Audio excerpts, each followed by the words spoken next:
ایک شخص نے آ کے عرض کیا تھا حضور میرے رزق میں برکت نہیں، تو حضور فرمانے لگے کہیں تو بوڑھوں کے آگے آگے تو نہیں چلتا،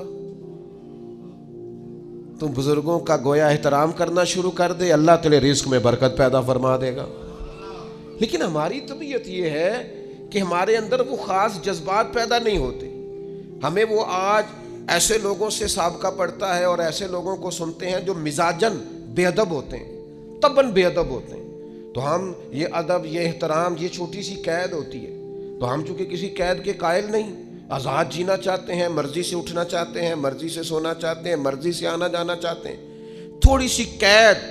ہمیں بھاری لگتی ہے۔ یاد رکھنا اگر زندگی میں بزرگوں کا احترام کریں گے، اکرام کریں گے، آپ کو پتہ ہے اسلام نے کچھ احکام بیان کیے، کچھ لوگ گفتگو کر رہے تھے حضور کے سامنے تو نبی پاک نے فرمایا جو تم سے بڑا ہے پہلے اسے بات کرنی دو۔ کچھ شریعت نے فقہا کے لیے خاص احکام بیان کیے، مثلا ایک شرعی مسئلہ ہے کہ نماز کی امامت کرنی ہے، اب امامت کے لیے 2 لوگ یا 3 لوگ مل گئے ہیں، تینوں ہی حافظ ہیں، تینوں ہی قاری ہیں، تینوں ہی مسائل نماز سے ایک جتنا آگاہ ہیں، تینوں کے اندر اللہ تبارک و تعالیٰ نے صلاحیت رکھی ہے کہ بہترین انداز میں امامت کر سکتے ہیں، اب تینوں موجود ہیں، ترجیح کس کو دینی ہے؟ تو فقہا نے لکھا دیکھ لو عمر کس کی زیادہ ہے، اس کو مصلی پہ کھڑا کر لو۔ یہ بھی ایک وجہ فضیلت ہے، یہ بھی ایک وجہ اعزاز ہے، اور عشاق کی اپنی بات ہے، عاشق اپنے رنگ میں بات کرتے ہیں۔ ایک عاشق نے کہا مسئلہ اس طرح ہے کہ جس کا زمانہ ہم سے آگے ہے نا، اس کا زمانہ نبی پاک کے زمانے کے قریب ہے، تو ہم تو اس لیے بھی کرام کرتے ہیں کہ اس کا زمانہ رسول پاک کے زمانے کے قریب، ہم زیادہ بعد میں آئے ہیں تو اس کا زمانہ حضور کے ظاہری زمانہ مبارک کے قریب ہے، لہذا ہمارا عشق تقاضا کرتا ہے کہ جس کا زمانہ حضور کے زمانے کے نیڑے ہے ہم تو اس کا احترام کریں گے۔ تو آپ مجھے بتائیے جب اپنے سے سینئر کا اس لیے احترام کیا جا رہا ہے کہ اس کا زمانہ قریب ہے، تو پھر صحابہ کا کتنا کوئی احترام ہوگا، پھر اولاد رسول کا کتنا کوئی احترام ہوگا۔ صحابہ تو وہ صحابہ تھے جن کی ہر صبح ہی صبح عید ہوتی تھی، کیونکہ خدا کا قرب حاصل تھا، نبی کی دید ہوتی تھی۔ تو بزرگوں کے لیے اپنے رویوں میں نرمی، اپنی طبیعتوں میں نرمی اپنے بزرگوں کے لیے، اور میں عرض کروں کہ انسان سب سے زیادہ قابل رحم بڑھاپے میں ہوتا ہے، اس نے بڑا عروج دیکھا ہوتا ہے، اس نے بڑا کچھ اپنے ہاتھ سے کیا ہوتا ہے، ساری کنجیوں پر اس کا قبضہ رہا ہوتا ہے، لیکن پھر وہ جب اپنے سامنے ان چیزوں کو بکھرتا دیکھتا ہے، سمٹتا دیکھتا ہے، تو طبیعت کے اندر بعض چیزیں ایسی پیدا ہوتی ہیں جو ٹھیک نہیں۔ اللہ کے محبوب علیہ السلام نے فرمایا تمہاری برکت تمہارے اکابر کی وجہ سے، تمہارے بڑوں کی وجہ سے تمہیں برکت ملے گی۔ بزرگوں سے اگر رویہ ٹھیک رکھو گے تو برکت ہو جائے گی، کرم ہو جائے گا، رحم ہو جائے گا۔ لوگ جو مرضی کہتے پھریں، لیکن مجھے بڑا ہی اچھا لگتا ہے جب میں کسی گاڑی کے پیچھے لکھا ہوا دیکھتا ہوں نا سب میرے ماں باپ کی دعا ہے، دل بڑا ٹھنڈا ہوتا ہے، طبیعت میں بڑا قرار آتا ہے۔ میں آپ کے سامنے بیٹھا ہوں، میں نے ڈھیر سارے اساتذہ سے پڑھا ہے، اور کتاب کا میرے ساتھ تعلق یہ رہا کہ یوں بھی ہوا کہ 300 صفحے کی کتاب ہے تو میں نے شروع کی ہے تو ایک ہی نشست میں پڑھ کے اٹھا ہوں۔ میں نے زندگی میں بہت کچھ سیکھا، بڑے لوگوں سے سیکھا، لیکن مجھے اگر کوئی بندہ کہے نا آپ کی اصل یونیورسٹی کا نام کیا ہے تو میں کہوں گا میری اماں۔ مجھے کوئی کہے کہ آپ کو سب سے زیادہ کس سے سیکھنے کا موقع ملا تو میں کہوں گا میری والدہ سے، اپنے والد صاحب سے۔ میں نے جو تربیت اور مزاج اور ٹھہراؤ پایا اپنی والدہ سے پایا، اور میں نے ان کی شخصیت کے اندر جو دیسی پن پایا نا، سادگی، اس کو میں نے اصل سمجھا کہ یہ اصل ہے، اس میں ملمہ سازی نہیں، دیہات کے لوگوں میں وہ چالاکیاں نہیں جو دور جدید کے لوگوں میں اللہ ماشاءاللہ آ گئی، جو ہے وہی ہے، جو ہے وہ اصل ہے۔ تو آپ اپنے بزرگوں کی برکات اپنے مزاج کے اندر شامل رکھیں، ان کی طبیعتوں کو شامل رکھیں، کہیں اگر وہ تلخ ہیں تو انہیں برداشت کریں۔ نبی پاک صلی اللہ تعالیٰ علیہ وآلہ وسلم نے بزرگوں کے لیے، بوڑھوں کے لیے خاص احکامات جاری کی۔ اصل میں نا ہمارے ہاں بہت ساری چیزیں مغرب سے آئی ہیں، اور جو مغربی معاشرہ ہے وہ سارے کا سارا مادیت پر مبنی ہے، مادہ پرستی ہے۔ اب 18 سال کے ہو گئے،